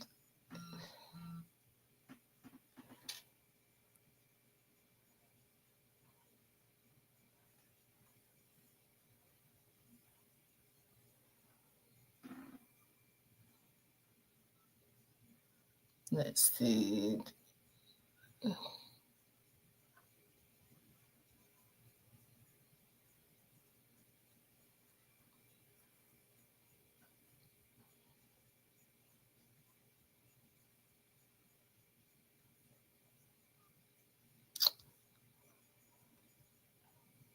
I don't want to hear nothing about no O.J. Simpson.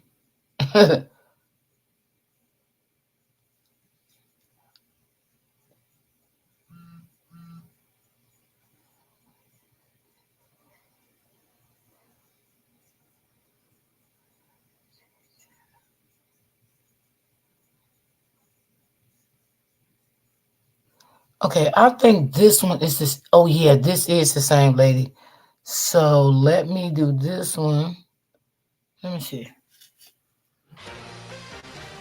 I noticed the victim would not be in his bed the following morning and would be sleeping in bed with the defendant, where he admits that he is in fact the father of this defendant's 5-year-old child. Laura is 34 years old. Her background is spotless. The court finds that less restricted means are available and will deny the state's Is motion this for it? Let me see detention. something.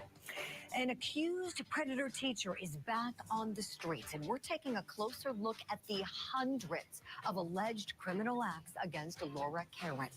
And What is wrong with these people? about this alleged relationship. Well, the boy's father is who blew the whistle, but there are still many unanswered questions this morning. Also this hour, the trial of hip-hop star A$AP Rocky is getting underway, and we're talking about how he rejected a sweetheart deal on the eve of his trial. Plus, the cheerleader is accused of molesting one of her 5th grade students when he was 11 years old and she was 28. What Police in say she the? continued sexually Wait a abusing the minute. little boy and that he impregnated her when he was 13. That baby is a 5-year-old girl. But I tell you what, I had to it skip doesn't that break for part. the adult teacher who police say broke the law. That's my opening statement. Let me know if you like it. We're going to talk more about this case in just a moment. But first, let's get to your daily docket. Doctor, what's the cause of death of Michael Cochran, according to your review of the records? Well, another cause of death. I don't want to hear Let's get that. to your daily docket. Their bedroom on the 2nd floor, but noticed the victim would not be in his bed the following morning and would be sleeping in bed with the defendant. The sister stated that the victim would shower in the 1st floor bathroom while the other children would shower in the 2nd floor bathroom. The sister also noticed that when the victim would shower, the defendant would enter the bathroom and lock the door. The sister also provided a screenshot of a text conversation she had with the victim where he admits that he is in fact the father of this defendant's 5-year-old child. Okay, so something important to note here. The victim was living at the defendant's home.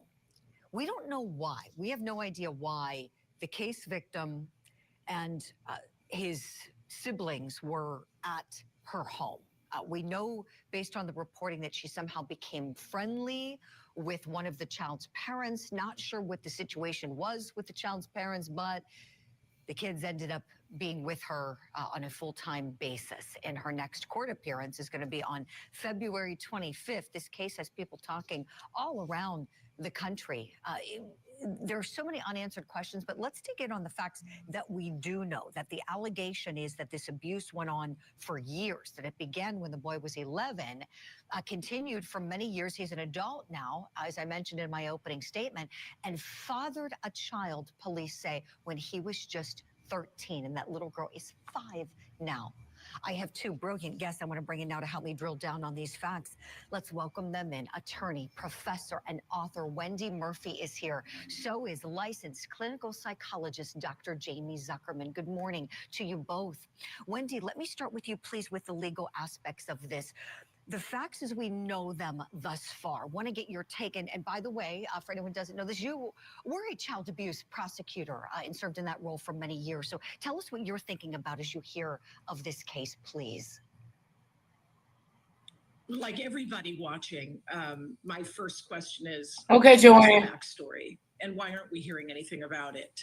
I think I'm gonna play I one can more and I'll be see done for the day. whenever there's sexual abuse of a child. I think it's part 2 to behind this closed one. doors, that there's some sort of child pornography or trafficking involved. Because let's face it, it's expensive to take care of 3 children. She brought 3 children into her home on a teacher's salary. Yeah, I And don't she had understand to that. You a afford to teacher. care Why for would you them in got some 3 fashion. Now, kids is in she your getting house that's billed not from the yours? state? According to what I've read, no. So this would have been on her salary. Where's the money coming from? What incentivized her to want to do this? I mean, it's nice to take care of children. Perhaps she has a good heart and just wanted to care for them. And the raping of this poor child, was a side hustle, if you will. But I think really the most important question is, what was her motive? Where did she get the drive to want to not just bring 3 children in, but then systematically, routinely, and consistently over years, rape a child and become pregnant? I don't like it when we say things like he impregnated her. That makes him look like the actor. No, she became pregnant by him. She forced him. She's the actor in that scene of rape of a child. It doesn't matter how the body parts work. It only matters that she was the adult, the aggressor. He was a completely vulnerable child, and she became pregnant by him.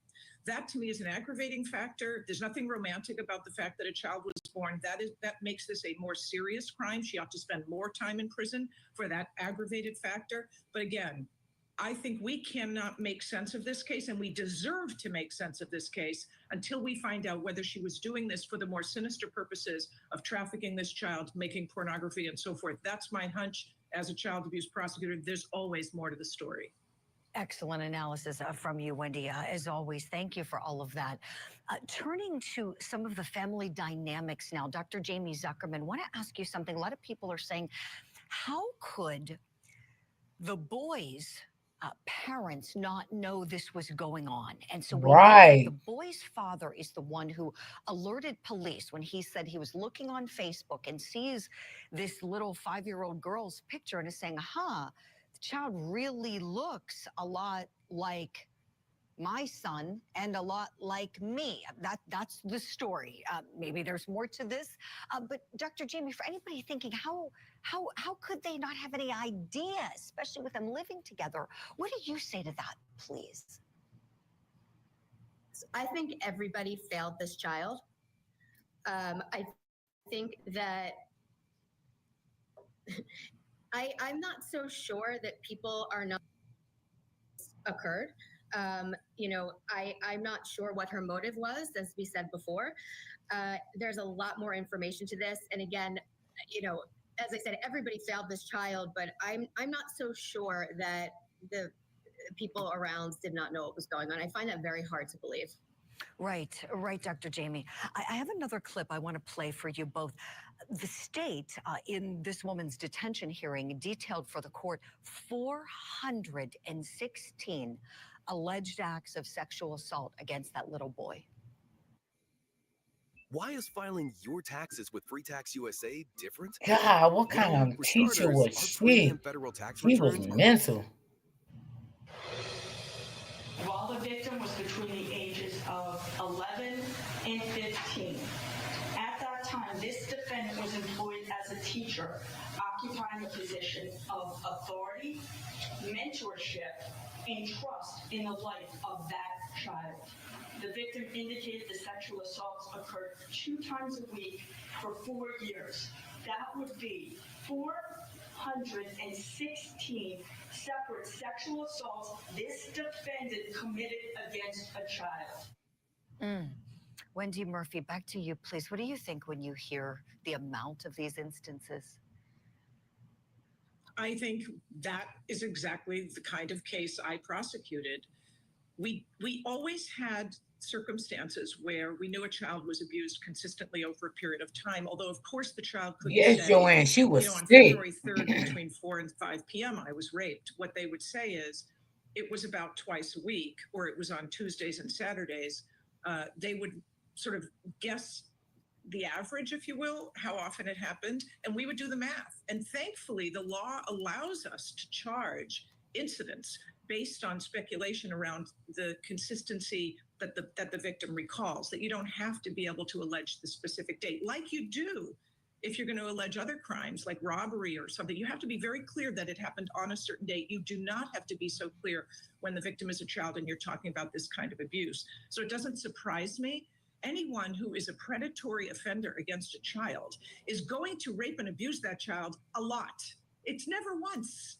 It's just never one time. And especially when you somehow get the blessing of the parents to have them behind closed doors where you can do whatever you want. I mean, I don't know why the parents aren't charged here. Yes, charge her. Yes, put her in prison. Excellent choice. Put the parents in prison too. And if we don't get an answer to why the parents aren't charged, then I think we get to infer even more strongly that there's more to this story about where the money was, who was paying whom for what. Yes. We deserve answers. Yes. Preach, my friend, preach. Yes. To Dr. Jamie's point, everybody failed this child. You're right. These parents need to be examined. Why did they put their babies in this woman's hands? Yes.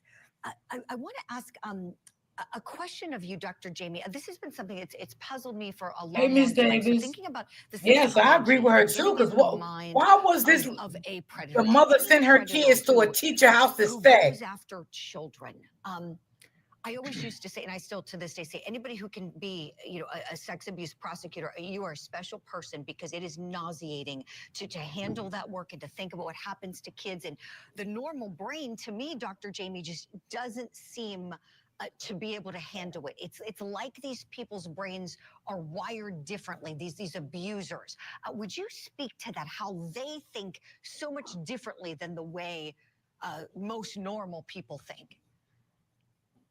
Yeah. So when you see cases like this is about power and control. Control, absolutely. And when you have somebody whose primary aim is power and control, Yep. of empathy and the level of accountability Narcissist. is That's not a present. narcissist. They feel entitled. They Yep. truly don't entertain the She consequences groomed of them their kids actions. And as a teacher. It's the kind of, we see this grooming behavior. And I think that's one of the things that's missed in this. I just said that, didn't I? The final outcome was, Yeah, she's was a the narcissist. sexual abuse. But there is a very large grooming that occurs way before that happens, from befriending the parents and Yep. getting the child alone. Narcissist, y'all. This lady was a narcissist. And, there's a very long process. It's very calculated. It's very manipulative, Yep. very manipulative and very deliberate. So again, this isn't a one-time thing. This was groomed them kids. There's She got close to the mother. distinct playbook and process. She calculated it. Right. She knew what she was Dr. doing. Jamie, just a follow-up for you, please. This is That's a fascinating narcissist. hearing you speak about this. When you said there's a power and control dynamic at play, makes me think about domestic violence cases, which, as you know, are all about the power and control. So they're similar. Huh? I never thought of it that way with child predators. Yeah. So sometimes with child predators, it's not so much that it's the person themselves, it's the degree to which the person has the ability and the access to control. And if you think about it, children are very easy to take control of. I mean, we see this as parents, we see this as teachers. I mean, that's our job, is to make sure that they live in a structure. A child is somebody that's easily accessible, especially when you have somebody caretaking role, some sort of nurturing role. And because of that process of grooming really, especially for female predators, really flies under the radar, because it's couched under this kind of idea of caregiver, teacher to a student. So we don't really look at it as this, bright red flag that we see. Such fascinating analysis. Dr. Jamie Zuckerman, thank you for all of that. This woman's going to be back in court in February. She's not going to be held in jail in the meantime. She's going to be out, but restricted. Wow. You mean to tell me they let her out of jail? Whether those parents are going to be charged. Wendy Murphy, we have you to thank you for that. I have to say thank you to you both and let you go. Attorney Wendy Murphy, Dr. Jamie Zuckerman, thank you for lending us your expertise this morning. We'll see you back here very soon, I sure hope. And coming up next here on Opening Statements, here's what we've got for you. I try to say I prepared myself. I wasn't prepared for that. It seems unreal. We don't know him except for being behind bars for 36 years. This is the daughter of the victim in the railroad spike killer case. She is joining us live this morning. She's got a big update. Wait a minute, y'all. I want to see the second half of this. Let me find it, because that's another story there. Let me see. I cannot believe they let that lady home. What in the world? They actually let her back on the streets. Wow. I can't believe that. Baby. Yeah, baby. She was a stone cold narcissist.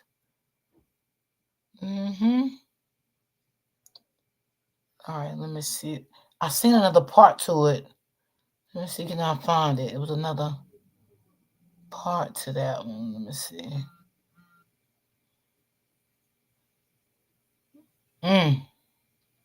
Wow.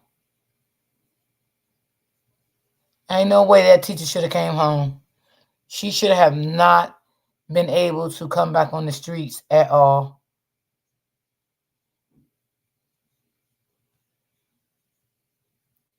All right, was this the one?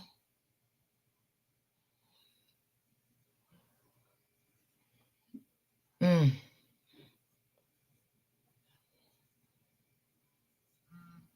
The only thing I know, she'll never be a teacher no more, but, they let her home.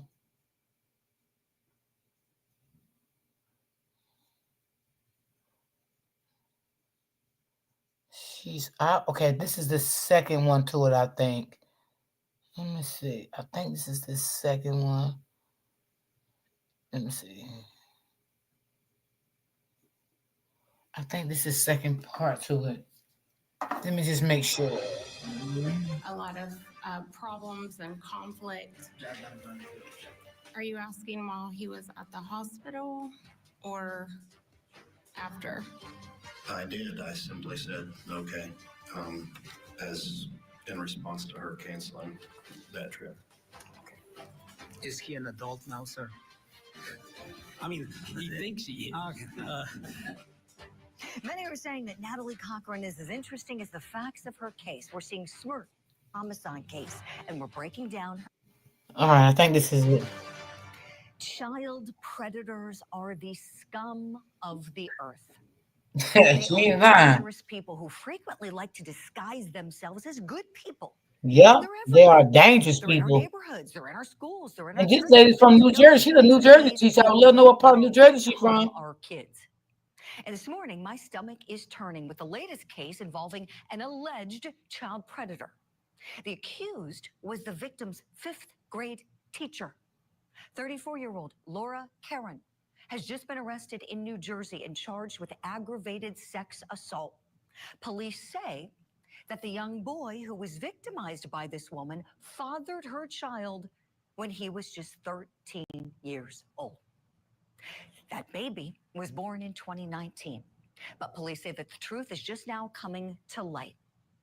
So here, we don't just have an accused child predator, we have an educator being accused of being a child predator. An educator, somebody who this students is and crazy. parents should be able to trust, right? But sadly, my friends, we know that's not always the case, which is why we must teach our kids to be vigilant. We need to Yeah. make sure that our trust in other people is earned. We shouldn't Yes. automatically assume that someone isn't a threat to our children because they have a respectable job. So I say, let's be suspicious, my friends. Let's be inquisitive. Let's be selective. And lastly, let's be observant of our kids. Watch out for changes in your children's behavior. Yeah. And don't be afraid to talk to them about the very real dangers of child predators. That's my opening statement on this Friday. As you can see, I'm fired up about this story. We're going to continue following it. Right now, I want to get you your daily docket. But I'm just trying to understand. Listen, I want to hear that. His theme that the state's case against Natalie Cochran is nonsense. Michael Cochran suffered from seizures and had an enlarged heart. This is a court. Was asked on cross-examination about investing money with the Cochrans, suggesting she Okay, was what happened to the? And then on the other side, you have the defense saying, no, this guy was in poor health. He had an enlarged heart. He was taking drugs from Mexico. He was taking steroids that were meant for animals. And it's going to be a battle of the experts. So this is a really good trial because you have two opposite theories and very good counsel. And you're going to have really a lot of expert testimony that's going to be very interesting. Well said, Joe. David, to you next. Your thoughts, please. Sure. My first impression is it reminds me of the Murdoch case in a sense that you have a defendant who has already been convicted or is alleged to have committed fraud, stealing tons of money from other victims. And that evidence. Wait, what happened to the child one? Did it go This off? area, what you're trying to show the jury is that Okay. this witness hates your client, and that's going to cloud everything that they say. And this attorney keeps coming up with that. You don't like my client. You think my client's a thief or something like that. So he keeps getting into this area, which is helpful for him. Right, Joe. We have the hospice nurse explaining the cause of death. David, you touched on this. I'm going to play a clip and then come to you on the other side for your impressions. The cause of death, according to the death certificate, which was filled out by you, Okay, I think it's another story. says acute respiratory failure and due to cerebral edema. Okay. Respiratory failure means that his lungs failed. Yes, he stopped breathing and his heart stopped. And cerebral edema is a buildup of fluid on the brain. Correct. Okay, so was it the insulin, as the state says? Was it the steroids, as the defense says? David, you know the arguments and the theories. How much weight do you think this jury is going to give the upcoming experts, the doctors, the toxicologists? Do you think that's really going to be where the decision is made? Without a doubt, it's the crux of the case. You could bring in the bias. I think it's another story, y'all. I don't want to hear this because I really don't know about it. Hold on.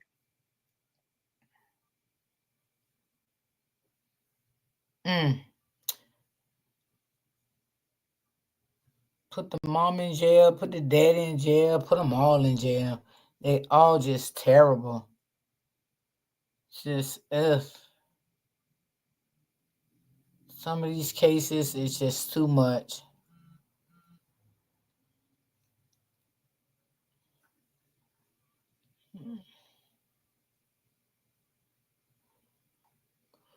Let's see, what's this?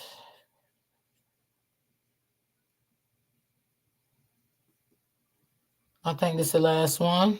We got several big trials right now. This one in California, the celebrity hairstylist murder trial for Monica Cementilli. So she's accused of killing her famous hairstylist husband, Fabio Cementilli, over lust and greed. We're going to get you caught up on the very best moments from opening statements. And let me tell you, this is quite a salacious case. Court TV anchor Vinnie Politan gives us the backdrop. My uncle Fabio Cementilli had been murdered in his own backyard. He was stabbed to death. And his wife, Monica Cementilli, was screaming through the phone. They killed him. Fabio Cementilli was a celebrated hairdresser and vice president of education at Coty, one of the world's largest beauty companies. I've traveled the world and I've been so fortunate. I don't deserve any of this. Fabio Cementilli's life was cut short at 49 years old on January 23rd, 2017. The father of three was stabbed while watching TV in his backyard. According to court documents, the scene was staged to look like a burglary, but prosecutors say it was his wife, Monica Cementilli, who orchestrated the murder, and her lover, Robert Baker, killed him with the help of Christopher Austin. Austin has pleaded guilty to second-degree murder. Cementilli and Baker were charged with murder and conspiracy to commit a crime.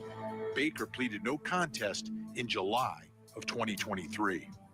Further admit as to that count, the allegation of penal section 1222, subsection D, subsection 1, that you personally used a deadly and dangerous weapon, to wit, a knife, in the commission of this offense.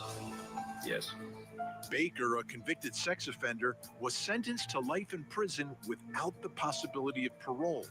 He says Monica Cementilli, who pleaded not guilty, is innocent. We are confident that Robert Baker's guilty pleas and his truthful testimony will finally establish once and for all that Monica Cementilli had nothing to do with the planning or the murder of Fabio Cementilli, her husband. Investigators say their motive was to collect on Fabio's $1.6 million life insurance policy. His death sent shockwaves through the hair industry and his family. He was a blessing and a positive influence to people around the world. A hardworking, self-made man who loved and treasured his family more than anything, who deserved better than to be betrayed by the person he loved and murdered in his own home.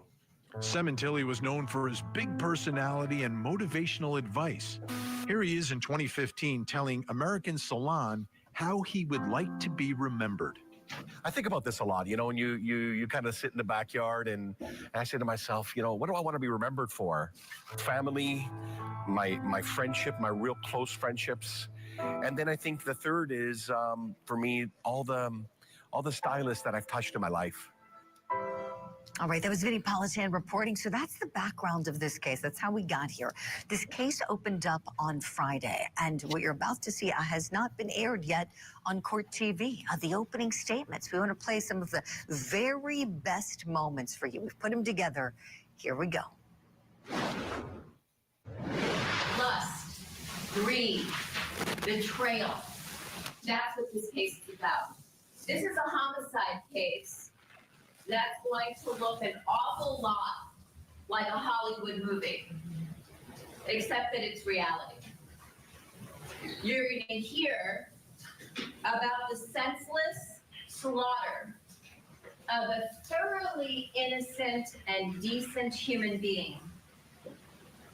You're going to learn throughout this trial a lot about the defendant, Monica Cementili, seated over here to your left. You're going to learn about her lies and deception.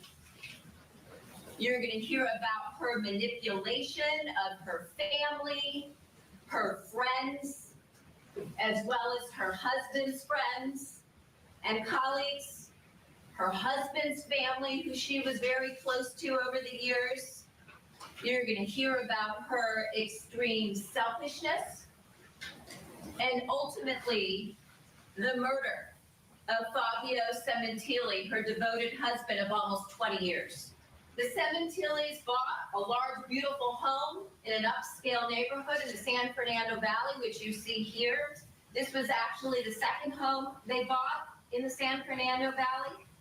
The family lived here on Queen Victoria Road in Woodland Hills for approximately 4 years prior to his death. They appeared to have a great life, the kind that most people would dream of. When not working or traveling for business, Bob would always sit on the back patio. You can see on the bottom right, there is a covered area. He would sit in that back area to relax. He had a TV out there. He had a fire pit. He worked out there. He held meetings out there. He posted to his professional social media posts to the industry out there. He would sit back there and he would relax. And one thing that Fabio loved to do when he sat back there, whether he was taking meetings or working, was he would love to sit back there and smoke cigars. And this is where he eventually was murdered. In February of 2017, he was going to celebrate his 20th wedding anniversary to the woman that he referred to as his queen. He often called her Poopsie. He talked about her all the time and their date nights to his friends and colleagues. He often would try to sneak out of the office early on times when he was not traveling on business so he could take her out to dinner. And he constantly called her during the day to check in with her, also when he was traveling for work. His 50th birthday was coming up. It was on the horizon, and he bought himself his dream car, a used Porsche Turbo. He was planning on driving the car up to Pebble Beach to play golf with a group of his close buddies for a weekend to celebrate. But he didn't get to do that. He was enjoying his life, and he was enjoying the fruits of his hard labor. However, as you're going to hear, none of this was enough for his wife, the defendant. You're going to hear that the defendant led a privileged life. She had an adoring husband who was a superstar in the beauty industry, a very unusual man. She didn't have to work. She previously had a few part-time jobs when they moved to the California area, but she handled the family's finances. She handled the family's schedules. As I said, they had 2 teenage daughters, and she had privileges that many of us don't have. She had a housekeeper. She had a guy who cleaned the pool.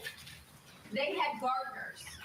And she seemed to enjoy spending her days cooking elaborate Italian meals, raising their teenage daughters, lunching with her friends, and doing pretty much whatever she wanted. She also enjoyed many of the benefits of Fabio's success. They went on expensive vacations to exotic locations that you're going to hear about, such as Hawaii, Cabo, or St. Thomas, as you see here. This here on the left, you can see is a photograph of Robert Baker with Sean McCullum at LA Fitness. Sean McCullum was another member of the league, and you're going to hear about him and his wife. Paula, in the background, you can see the defendant in black with red shoes talking on her cell phone. On the right is another picture of Robert Baker, the defendant's lover and co-conspirator in this case. In December of 2015, the defendant began to take racquetball lessons from Baker. They exchanged emails December 1st, which you see here. This is approximately when they first met. And you can see the exchange where the defendant says, "Hi, it's Monica. You said league starts in January. Can I get lessons? Let me know if you're available. What are the rates?" And she flirts with him a little bit, "Looking forward to kicking my trainer's butt. LOL, Monica Cementilli." And the defendant says he's available for lessons anytime, and he sends her his cell phone number. This is a cell phone number you're going to hear about over and over again. You may want to jot it down. It wasn't long after this email exchange before the defendant and Robert Baker were sexually involved. Their affair began very soon after these communications. The defendant obviously believed Baker was exciting, although he had no money, no prospects for success. And you're going to hear that at this point, the defendant began living two lives, two very separate lives, simultaneously. Eventually, the defendant, she decided she would rather live the more exciting new life with Baker that she was creating, which was completely different than her role as a wife and mother. So who is Robert Baker? You've heard about him during jury selection. As I said, he was the racquetball coach and coordinator at LA Fitness. Years ago, he was in the Army. You're going to hear from 2015 to 2017, he lived in an apartment in Woodland Hills with another man. This was located at 6817 Independence Avenue, apartment 110 in Canoga Park. You're going to hear a lot about that location. That location was approximately 4 miles from the Cementilli home on Queen Victoria. You're also going to hear that Robert Baker was a registered sex offender, and that this stemmed from a series of 1993 convictions for lewd and lascivious acts with a child under 14. You can see here I've listed the counts: unlawful sexual intercourse with a minor, continuing sexual intercourse with a child, oral copulation and sodomy. You're going to learn that the victim in this case was actually his stepdaughter from a prior marriage. Woo, there was a lot there, wasn't there? This lady allegedly living this double life. The man she chooses to have the affair with is apparently a sex offender. What more is to come? A whole lot. Stay tuned. We'll be right back. Yeah, with a whole lot. Celebrity stylist trial. And we're watching the courtroom in West Virginia. The case set to resume in the Ponzi scheme murder trial. What is Don't go going anywhere. on with these people today? I feel like I hold one of the. All right, y'all. I think that's it for me for the day. But I got some good commentary for Monday. Yeah. I got some good commentary for Monday, y'all. I was gonna do it today, but I don't feel like it today. But I hate to even do this Monday, but I'm gonna do it. I've been following this person for quite some time. And baby, shit now hit the fan and got real greasy. And I like her, so I got to back her up. So I'm going to do that on Monday. I got to do that on Monday because I'm not doing it I'm definitely not doing it today because I'm tired. It's raining. I am tired. So, guys, thank y'all for timing in. All the ones that always do. I appreciate y'all so much. I hope y'all have a great weekend. I want y'all to stay blessed, stay prayed up, stay safe out here in these YouTube streets. And I will definitely see you guys on Monday. I'm not going to do no stories Monday like this because I have some other content that I want to do on Monday. Yeah, it's a content creator. But it's not going to be malicious. It's just because I like her, but there's a lot going on right now. So I do want to cover that story Monday. So I definitely will cover that story Monday. You do the same, Auntie. And always remember, y'all can send coffee super stickers on my weekend that I'm off. I don't have to be live. And I love you guys. And peace and love. And I will see you guys on Monday.